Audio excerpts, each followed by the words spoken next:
درد عشق جانسوز است و تنگ و داز. حال بگو ببینم آن همه عشقت به یوسف کجاست؟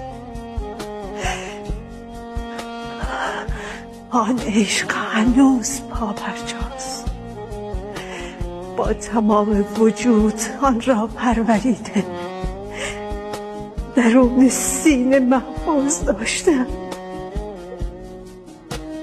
مرا ببخش اگر از تو بیخبر بودم. بگو از من چه میخوایی؟ چه آرزو کنم که ندارم.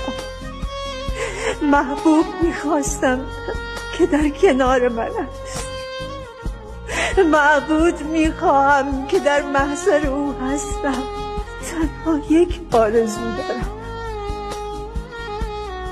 دیدار یوسف.